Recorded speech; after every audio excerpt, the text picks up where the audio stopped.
Salut à tous et bienvenue dans la caverne. Cette semaine, on va prendre le temps de parler d'un jeu très unique et surtout d'un jeu qui a sauvé son éditeur, Monster Hunter World.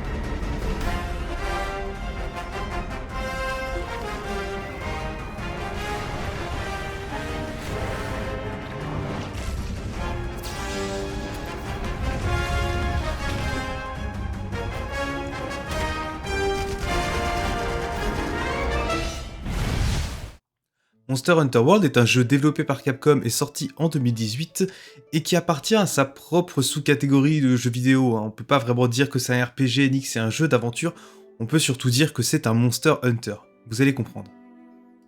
Dans ce jeu, on incarne un chasseur de monstres, Monster Hunter, chasseur de monstres, oui je sais, je suis un traducteur hors pair, et on vient avec la 5e flotte de la commission de recherche pour explorer le Nouveau Monde, et comprendre pourquoi les dragons anciens se regroupent justement dans le Nouveau Monde tous les 10 ans environ. Durant notre voyage en bateau, on rencontre d'ailleurs le dernier dragon ancien à avoir fait la traversée, le Zora Magdaros, une espèce de montagne vivante qui fait chavirer complètement notre navire, qui sépare notre personnage du reste de la flotte et que évidemment on va devoir combattre plus tard dans l'aventure. Et pour le moment, on se retrouve perdu dans une forêt que l'on va traverser tant bien que mal pour rejoindre la ville d'Astera, qui est la ville où la commission a élu domicile. On reconnaît d'ailleurs les bateaux des anciennes flottes qui ont été convertis en habitation. Notre mission, en tant que membre de la 5e flotte et surtout de la commission de recherche, c'est étudier et réguler l'écosystème. Et quand je dis réguler, c'est dans le sens le plus chasseur-terroir du terme, c'est-à-dire que là on va juste buter tout ce qu'on trouve sur notre route.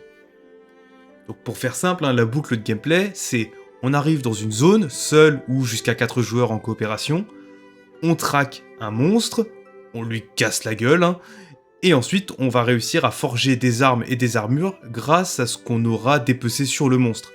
Ce qui nous permettra d'aller découvrir de nouvelles zones, pour taper des monstres de plus en plus forts, ou de plus en plus difficiles, etc. jusqu'à ce qu'on arrive jusqu'à la fin du jeu en fait. On a le choix, soit d'explorer les zones librement et de taper des monstres un peu au pif qu'on y croise, soit on peut prendre des quêtes qui nous demanderont de chasser un monstre précis ou de le capturer. Et je sais que même si là sur le papier le jeu semble assez répétitif, il faut admettre quand même qu'on se retrouve vite happé par ce système de jeu qui est pourtant si addictif. Parce que en fait, vous êtes toujours à deux doigts de soit débloquer une nouvelle zone, soit de débloquer un nouveau monstre, soit de débloquer une nouvelle pièce d'équipement, ce qui vous pousse à toujours avoir envie de relancer une nouvelle chasse. D'autant plus que les chasses en elles-mêmes sont extrêmement fun. Je veux dire, là on n'est pas sur une corvée, on va pas passer notre dimanche à se peler les joncs à la lisière d'une forêt, oh non, ici on va manier des armes complètement énervées pour bien casser de la wyvern millénaire. Je veux dire, là il y en a pour tous les goûts, on a les armes de gros bourrins, comme le marteau qui assomme les monstres comme pas deux. On a la grande épée, mon arme préférée, déjà parce que j'adore voir des énormes chiffres de dégâts, mais surtout parce que j'adore voir le monstre qui fait 10 fois ma taille reculer de 10 mètres quand je lui mets 1000 points de dégâts en un coup. On a aussi des armes qui sont plus axées défense, comme une lance ou une lance canon. C'est en gros un mix entre une lance et un fusil à pompe qui permet de cracher du feu de wyvern, comme ça elles se sentent un peu moins seules. On a aussi la Volto H qui rentre dans cette catégorie d'armes complètement relou. C'est un mix entre une épée, un bouclier et une hache. Il faut un bac plus 3 pour comprendre comment l'arme fonctionne et pour pouvoir la manier correctement. Je veux dire, qu'est-ce que c'est que ces combos ? Et il y a même une sélection d'armes à distance, même si moi j'ai jamais été vraiment fan de ça. Alors, déjà parce que vous perdez de la défense quand vous les maniez, parce que vous avez une portée accrue, donc faut bien compenser quelque part. Mais surtout que moi, quand je joue à un jeu où le but c'est de taper des trucs qui font 10 fois ma taille, j'aime bien envahir leur espace personnel pour leur montrer c'est qui le patron. En fait, chaque arme a son utilité, certaines sont plus mobiles, d'autres sont plus versatiles, comme l'épée et bouclier qui permet de consommer des objets plus rapidement. On a même un corps de chasse pour ceux qui veulent jouer de la musique pendant qu'ils tapent des trucs. Ce qui reste quand même très utile, parce que les musiques que vous jouez améliorent soit vous, soit vos alliés, donc ça reste quand même très bonne arme. Et au-delà des armes, finalement, chaque armure que vous allez pouvoir forger avec les monstres que vous tuez possède un certain nombre de talents qui vont de la simple amélioration de statistiques à une refonte totale de la façon dont vous allez appréhender les chasses. Prenez par exemple le talent 1 pour tous.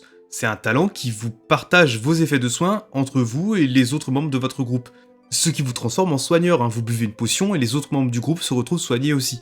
Ou alors force latente, qui augmente énormément vos dégâts et votre chance de critique après avoir perdu une certaine quantité de points de vie. Pour devenir la vengeance.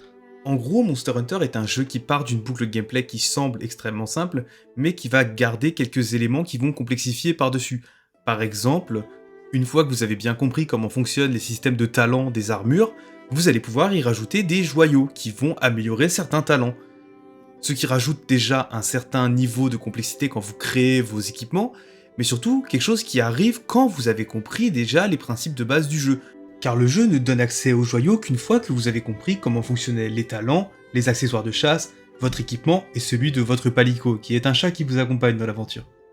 Côté monstre, parce que c'est le nerf de la guerre, on est vraiment servi. Déjà parce que chaque monstre est très différent et possède une palette de coups qui lui est propre. Certains monstres vont vous bombarder en vol comme un AC-130, alors que d'autres vont tout simplement venir régler le truc en 1v1 Gare du Nord. Mais aussi parce que chaque monstre possède un type élémentaire, un peu comme dans Pokémon. En fait, complètement comme dans Pokémon d'ailleurs. Et qui force le joueur à s'adapter à son type. Par exemple, vous allez avoir besoin d'une armure résistante à la glace pour combattre un ennemi qui va vous congeler sur place. Ou alors, il va falloir quelque chose pour s'adapter à la chaleur quand vous allez combattre un ennemi au cœur d'un volcan. Ce qui pousse finalement le joueur à toujours forger de nouvelles armures pour mieux s'adapter à toutes les nouvelles difficultés qu'il pourra rencontrer. Mais à tous ces aspects, c'est-à-dire des monstres extrêmement uniques et très intéressants à combattre, des armes et armures qui sont toutes fun et qui sont toute leur utilité, et des systèmes de jeu qui sont quand même bien plus complexes que ce qu'on aurait pensé de base, on va rajouter quelque chose, c'est que Monster Hunter a un côté extrêmement cinématique, très immersif, qui rend chaque combat complètement épique et incroyablement fun.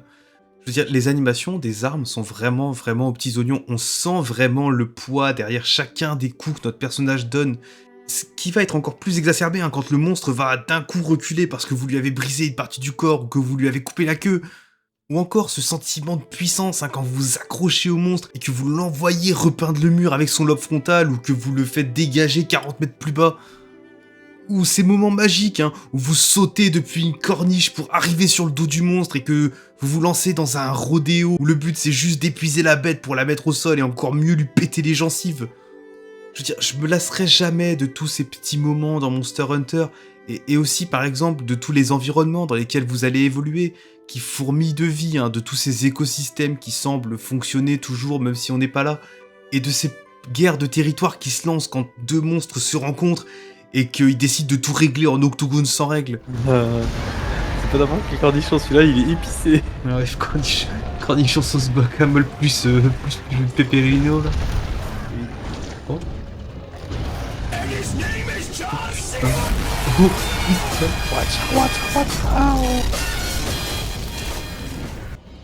c'est toutes ces petites choses en fait qui sont pas obligatoires mais qui rendent le jeu si jouissif et si unique.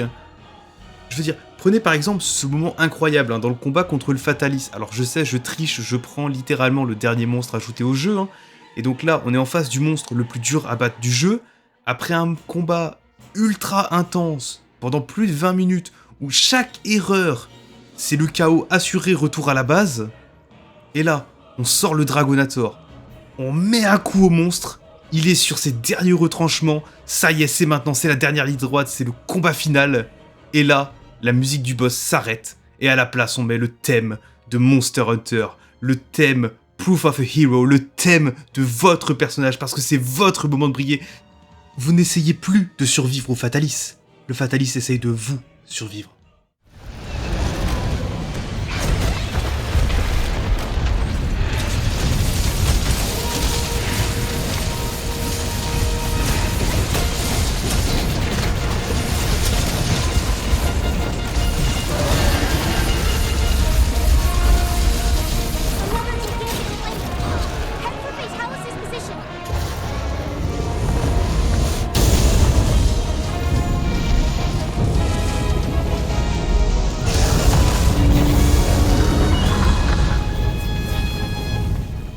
Rien que d'en parler, j'ai des frissons, vous vous rendez pas compte. J'ai battu ce monstre beaucoup de fois, et à chaque fois c'est les frissons, à chaque fois c'est les moments incroyables, à chaque fois c'est la hype, la vraie.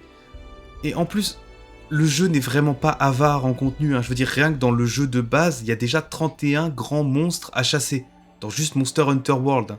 Chacun des monstres pouvant être on va dire, recyclés en armes et armures, hein, ce qui prend déjà pas mal de temps. Et si, après avoir tout farmé, tout forgé, tout optimisé, en, on va dire, allez, une centaine d'heures de jeu, ce qui est quand même conséquent, hein, vous dites « Ah, j'aimerais bien qu'il y en ait un peu plus, je reste sur ma faim », eh bien vous avez qu'à acheter l'extension Iceborne en fait, qui rajoute 40 monstres au jeu, donc presque 1,5 fois le nombre de monstres de base dans le jeu, qui rajoute également donc le fameux Fatalis, hein, dont je vous parlais un peu plus tôt, et qui rajoute une nouvelle quête principale que vous allez finir en environ une vingtaine d'heures, et qui sert en gros de tuto gigantesque, parce que après ça, vous débloquez enfin le Fief Glorieux, qui est une zone que vous pouvez farmer en boucle avec une durée illimitée et qui permet de combattre des versions encore plus énervées des monstres que vous connaissez déjà, plus l'ajout des tracks, qui sont des quêtes que vous devez finir non pas à 4 joueurs, mais en serveur entier de 16 joueurs, et où chacun des groupes va augmenter la progression de la quête jusqu'à enfin battre le monstre, hein, qui est quasi impossible à battre en une seule quête avec un seul groupe de 4 joueurs. Hein. Je veux dire, ça donne le vertige. Hein. En fait, déjà que le jeu de base, Monster Hunter World, vous allez le finir en 80 heures si vous vous traînez un peu les pattes. Et ben là, avec Monster Hunter World Iceborne, vous allez doubler, voire tripler la durée de vie du jeu. Hein. Je veux dire, regardez-moi, je suis à 240 heures de jeu sur ma partie principale, et j'ai jamais eu le temps de m'ennuyer. Je veux dire, là, il me reste encore des monstres à découvrir et à combattre, il me reste encore des armures que j'ai pas forgées, et pourtant, je me suis jamais senti vraiment écrasé par la quantité de choses qui restent à faire dans le jeu. Hein, vous savez, comme quand vous lancez un MMO que vous aviez quitté il y a quelques temps, et là vous revenez et vous avez aucune idée par où commencer, oh mon dieu, comment je fais pour atteindre le contenu de fin de jeu, je sais pas. Non, là, sur Monster Hunter World, vous êtes extrêmement bien accompagné par le jeu pour arriver justement jusqu'au Fief Glorieux, pour arriver justement jusqu'au track. Donc vraiment, le jeu reste un jeu appréhendable et qui va toujours amener les mécaniques à votre rythme. Alors franchement, je sais que vous l'entendez dans ma voix, je peux que vous dire d'acheter le jeu en fait. Déjà, rien que quand vous voyez la quantité impressionnante de contenu et que vous couplez ça au fait que le jeu, avec l'extension Iceborne, hein, qui rajoute encore du contenu, vous le trouvez souvent à moins de 50, 40, voire moins de 30 € lors des réductions Steam, je veux dire, c'est un des meilleurs rapports qualité-prix que j'ai jamais vu. Et ok d'accord, bon, le jeu est très bon, ça maintenant j'espère que vous l'avez compris, c'est sûrement la meilleure version de la formule Monster Hunter qu'on a vue à ce jour, et je dis ça en gardant à l'esprit qu'il y a un autre Monster Hunter qui est sorti après, hein. Attention.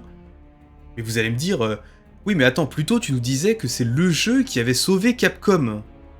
Comment ça se fait?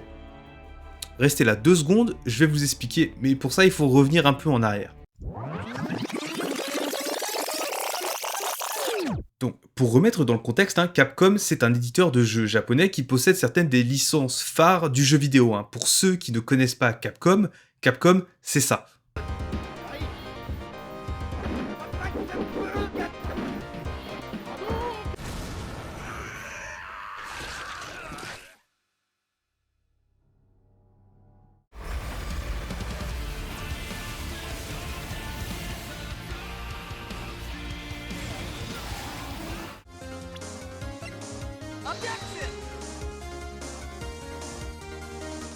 Donc Street Fighter, Resident Evil, Devil May Cry, Ace Attorney, et même Mega Man, je veux dire, c'est vraiment des licences qui ont marqué le jeu vidéo. Et pourtant, vers la fin des années 2010, hein, Capcom est un peu sur le déclin. Street Fighter V possède plein de problèmes et les fans commencent vraiment à douter de la franchise parce que Street Fighter 4 avait déjà pas mal divisé à l'époque. Sans compter que les fans peinent un petit peu à retrouver la complexité de gameplay qu'ils avaient dans le sacro-saint Street Fighter 3. Du côté de la franchise Resident Evil 7, les fans restent aussi divisés, hein, parce que déjà ils sont très sceptiques de ce passage à la première personne, et surtout ils ont un peu perdu foi en la franchise, hein, après un Resident Evil 5 et un Resident Evil 6 qui étaient vraiment en demi-teinte. Hein. Pareil, Marvel vs Capcom, une des franchises phares du jeu de combat et aussi détenue par Capcom, hein, imaginez, se tape un four monumental avec Marvel vs Capcom Infinite, hein, qui est très loin du succès critique et commercial de Marvel vs Capcom 3 qui était sorti avant. Autant vous dire que c'est vraiment pas la joie pour l'éditeur. Et c'est dans ce climat, pourtant extrêmement dangereux pour Capcom, que l'éditeur va tout miser sur ce Monster Hunter. Hein. C'est un jeu qui, à la base, sort d'une franchise qui n'a jamais trouvé son public hors du territoire japonais. Les opus de Monster Hunter sortent uniquement sur console japonaise, hein, chez PlayStation et chez Nintendo, et la majorité des ventes se font au Japon. Et pourtant, Capcom révèle en 2017 à l'E3 ce jeu Monster Hunter World, avec ce titre World, qui veut dire le monde, qui est un peu comme une promesse d'ouvrir la licence enfin à une plus grande audience, à une audience mondiale, grâce déjà à des systèmes de jeu plus intuitifs qu'à l'accoutumée, et aussi à une grande amélioration de l'ergonomie et des visuels. Le tout sans dénaturer la formule si unique à Monster Hunter, je vous l'ai dit. Monster Hunter, c'est pas comparable à autre chose. Il y a des Monster Hunter-like, des jeux qui ont imité ce jeu-là, mais Monster Hunter ne s'inspire pas vraiment d'autre chose, c'est juste Monster Hunter. Et c'est après quelques bandes annonces extrêmement prometteuses, il faut l'admettre, que le jeu sort, d'abord sur Xbox et sur PlayStation en janvier 2018, puis enfin au mois d'août sur PC, et là, c'est incroyable. Le jeu explose tous les records. En 2 semaines après sa sortie, le jeu devient le 4e jeu le plus vendu de Capcom, avec 6 millions d'exemplaires. Après 1 an, donc en décembre 2018 au Tokyo Game Show, Kenzo Tsujimoto, le fondateur de Capcom, annonce que le jeu a dépassé les 10 millions de copies vendues. 3 mois plus tard, en mars 2019, Monster Hunter World dépasse les 12 millions de copies, devenant le jeu Capcom le plus vendu de tous les temps. Le jeu sera récompensé aux Game Awards, donc je vous rappelle les Oscars du jeu vidéo, du titre de meilleur RPG de 2018. Monster Hunter devient une licence que presque tous les joueurs du monde connaissent, et Capcom, grâce à ce succès sans pareil, possède une stabilité financière que finalement ils avaient perdue depuis quelques années maintenant, et reprend cette aura de très grand éditeur qui avait fait sa renommée au tournant des années 2000. Et si on ajoute à ça le fait que Capcom sortira juste après Monster Hunter World le remake de Resident Evil 2, qui déjà est un remake d'un très bon jeu, mais qui en soi est un très très bon remake, qui va être suivi par la sortie de Devil May Cry 5, qui est un très très bon jeu, avec un très bon système de combat, et des mèmes à plus savoir quoi en foutre, honnêtement, je suis sûr que vous en avez déjà vu 2-3 sur internet. Et après coup, Capcom va réussir l'exploit de sauver Street Fighter V. Alors ils n'ont pas sauvé Marvel vs Capcom Infinite, et je leur en voudrais toute ma vie pour ça, rendez-nous Marvel vs Capcom, bref. Ils ont réussi à sauver Street Fighter V, déjà en augmentant énormément le nombre de personnages jouables, mais aussi en sortant la Champions Edition, qui a fixé énormément de problèmes de gameplay, mais qui, quand même, ne fera pas du jeu un jeu aussi bon que Street Fighter 3. Une erreur que Capcom réglera en ce début d'année 2023, justement, avec la sortie de Street Fighter 6, qui raflera le prix du jeu de combat de l'année. Et malgré quelques sorties qui parfois ratent le coche, comme Exoprimal qui est aussi sorti cette année, qui est un jeu un peu bizarre dans lequel on est dans un exosquelette et on bute des centaines de dinosaures. Et honnêtement, le jeu est fun, mais le problème c'est qu'il vaut pas les 60 balles qui sont demandées, parce qu'il manque clairement de contenu. Et malgré la sortie d'un nouveau Monster Hunter appelé Rise, qui est sorti certes sur PC en fait, mais qui peine à recapturer la magie qu'on a dans les environnements de ce Monster Hunter World. Alors ça, c'est dû au fait que Monster Hunter Rise a été d'abord développé pour la Switch, qui est la console la moins puissante du marché, et forcément la Switch peut pas afficher des environnements aussi détaillés que le peuvent les consoles de salon et les PC, quoi. Mais force est de constater quand même que Capcom est revenu sur le devant de la scène, avec des licences qui ont maintenant vraiment le vent en poupe, faut regarder les ventes qu'ont fait Resident Evil Village et Street Fighter 6, et maintenant, le studio a réussi à récupérer en fait ce surnom qui lui a été donné par les Américains de Cap God. Vous savez, le dieu Capcom finalement, un surnom qui lui avait été donné dans le début des années 2000 pour honorer cette fameuse série quasi ininterrompue de succès et de jeux de très bonne qualité. Et avec la sortie l'année prochaine de Dragon's Dogma 2, qui s'annonce très impressionnant, même si je me suis pas encore assez renseigné sur le sujet, et aussi du coup le reveal il y a très peu de temps aux Game Awards encore de Monster Hunter Wilds, la suite de Monster Hunter World, cette fois-ci vraiment développée pour les consoles de salon, prévue pour 2025.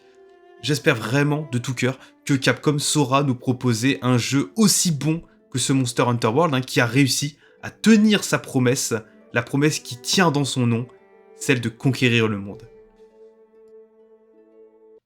Voilà, c'est tout pour cet épisode, j'espère qu'il vous a plu, et si c'est le cas, n'hésitez pas à liker, partager, à me dire en commentaire si vous voulez que je parle d'un jeu, d'une série ou d'un film en particulier, et surtout, parlez de l'émission autour de vous. Sur ce, je vous laisse, je retourne fouiller ma caverne.